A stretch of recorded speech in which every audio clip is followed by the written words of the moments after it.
Well, hello. How are you doing today? Thank you for taking some time to listen to my talk. My name's Josh. I run a site called IntelliGame.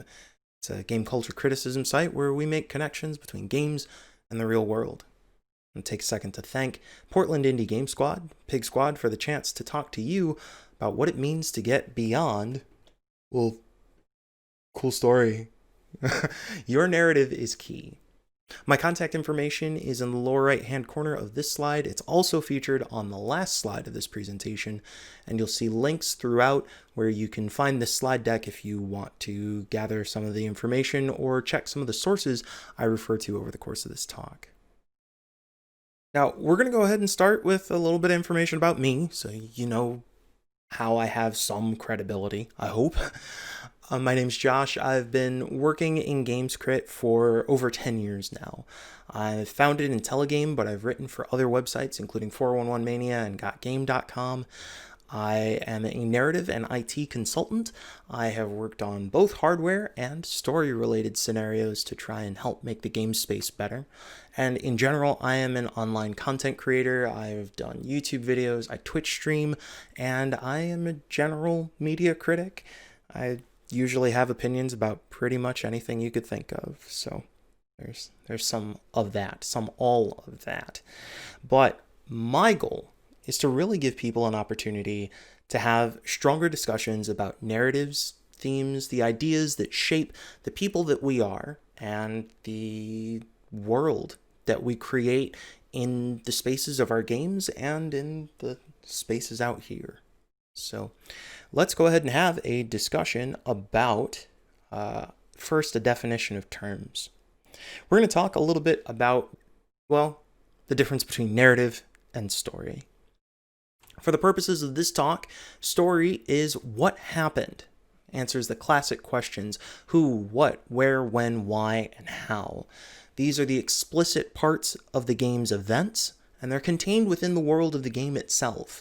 So when Cloud is having a discussion with Tifa about insert thing here, Cloud isn't having that discussion with the thought of what is it going to mean to Josh when he hears this discussion. But narrative, however, narrative is about what the story means. Narrative adds context, and it informs the player's thoughts, feelings, and ideas.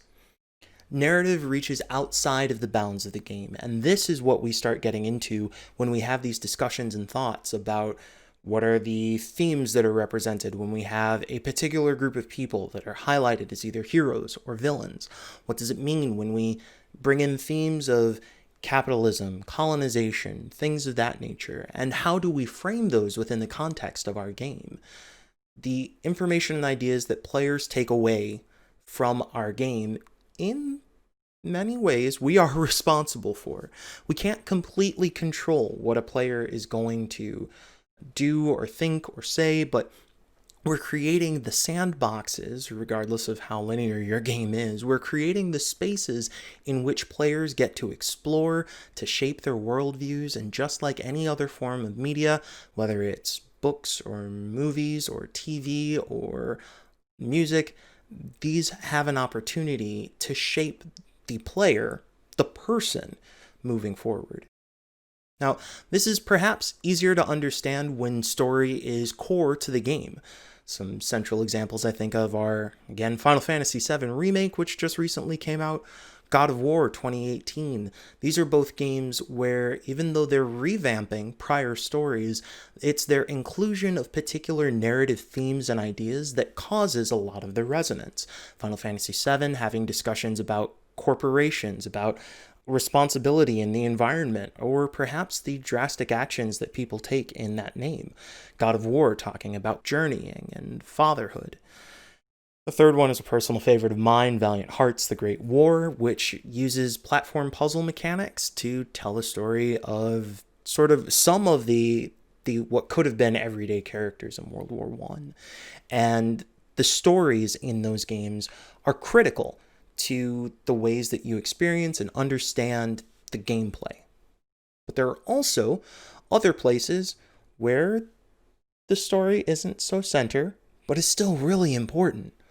So we think about Animal Crossing, which came out recently. This is a game where there might not be a specific storyline that you're delving into, but some of the themes of community building, of farming, I guess, become very core to the player's experience. Tetris Effect, where you're playing Tetris, a puzzle game with no heroes and no story, but Tetris Effect specifically uses its music and its scenes to provide this theme of unity, of people being whole, of centering love.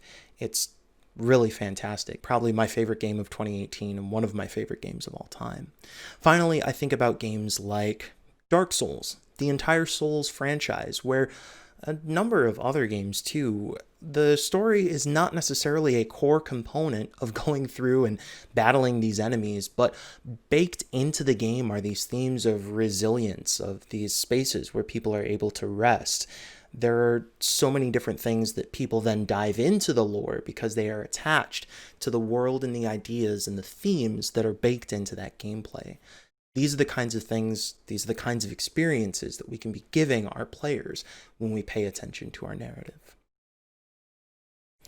So, if I need to answer, why do all this work, Josh? The answer is for ludonarrative resonance, which sounds very academic because it is a little academic, but I promise it's worth it. Let's have a breakdown about ludonarrative. Now, many of you folks who are already game creators or are studying games academically will be familiar with this term. Ludonarrative is made up of two component parts. One, Ludo, which comes from ludology, the sort of suffix there. It's ludology being the study or analysis of games. So Ludo is going to be something related to games.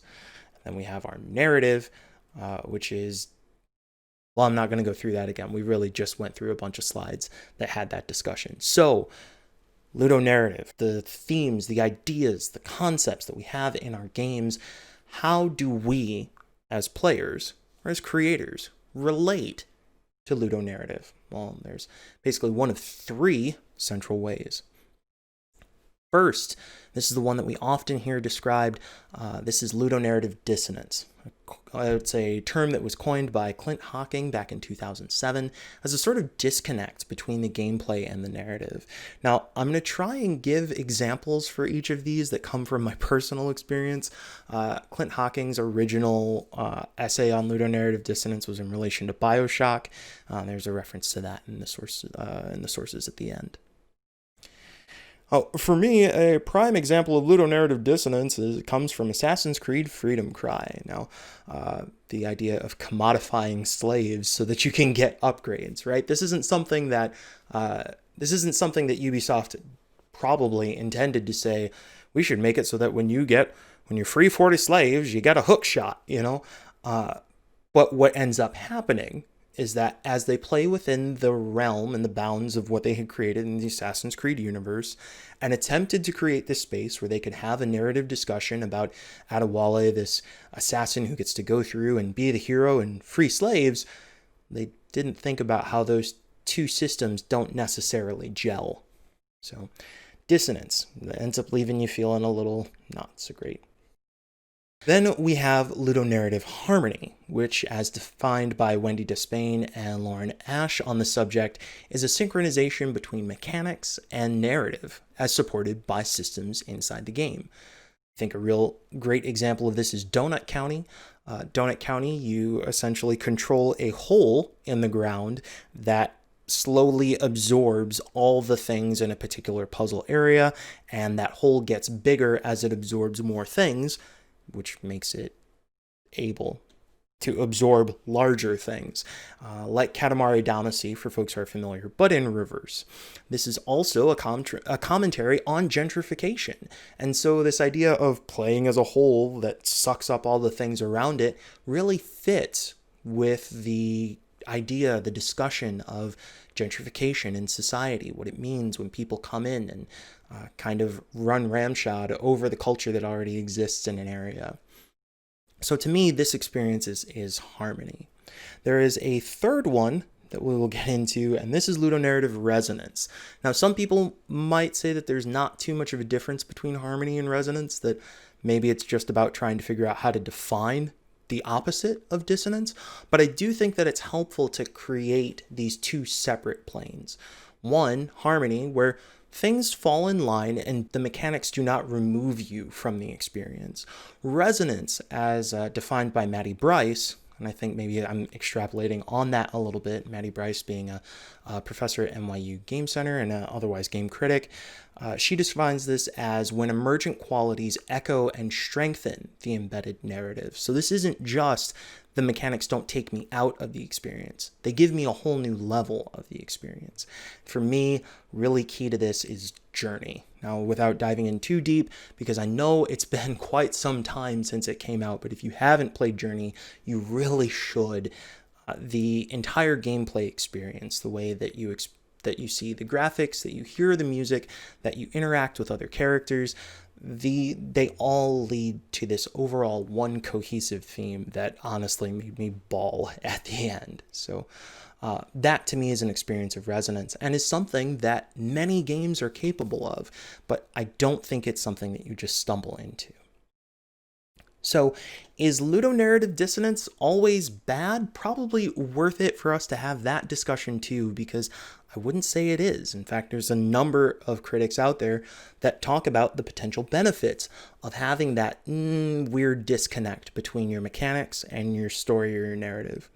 But there's a big difference between something like Spec Ops: The Line, where we're having this discussion about war and the inherent contradictions and hypocrisy that can show up in war, and the dissonance that's caused by something like press F to pay respects in Call of Duty Advanced Warfare, where perhaps the intention was to show the drama and the seriousness and the consequences of war by showing us a military funeral, but press F to pay respects makes us involve a game mechanic that cannot feel particularly respectful. And these are the spaces where we have to pay attention. So not every game needs Ludo Narrative Resonance, but I do believe that it's the responsibility of a creator to think about their narrative's impact on the player. I mean, there's really not a whole lot else for me to say there. We are creating the medium that billions of dollars and perhaps communally billions of hours a year are being spent in the game space. If we're not having really serious thoughts about what kinds of experiences we're creating for people out there, we're doing a disservice to our players, and we're doing a disservice to the world that our players exist in even after the game is done. So, how can we better consider Ludo Narrative? I'm going to consider you convinced. Well, we've got a few things. I would start by spending some time thinking about what you want players to take away from their experience with your game. What should the players be thinking about after they've completed, or even just in the midst of it? How would you want their lives to be affected by your game? Because we can all think of a game that has literally changed our lives, particularly if we're working in this space. We're doing it for a reason. What would you want players to tell their friends about the game that they've played? Secondly, I would consider when, where, and to whom you'll be releasing that game as best you can. Obviously, we've all seen that there are some circumstances that you just can't plan for, but think about who are the people that are going to be playing your game? What are the things that are going to be important to them? And how can you speak to those ideas? And if your game is centering narrative or storytelling, be sure to include the kinds of people who are represented in game as part of your creation process. That may involve taking on narrative consultants, that may involve asking friends, taking surveys, make sure that your playtesting is responsible of a wide demographic of people, because there are any number of ways that whether you're directly representing a culture, or perhaps even creating your own but using others as reference, that you can end up doing. You can not only do harm, but also do some really serious service and validation to people by doing that research. Anyway, thank you so much, everybody, for your time. I really do appreciate it. The slide deck is available at the link in the bottom there, intgm.us/PIGSquad story. If you're looking for narrative consultation, sensitivity readings, or otherwise want me to be involved in making your game, I would love to do so. You can find me at josh@intelligame.us, shoot me an email, or you can hit me on Twitter at wallstormer. You can also find out more about Intelligame by going to the homepage, intelligame.us, or you can find us on social media at intelligameus. So again, thank you so much, folks. I really appreciate the time. Thank you again to PIGSquad for giving me the chance to talk. Please stay safe, stay healthy, and keep making great games.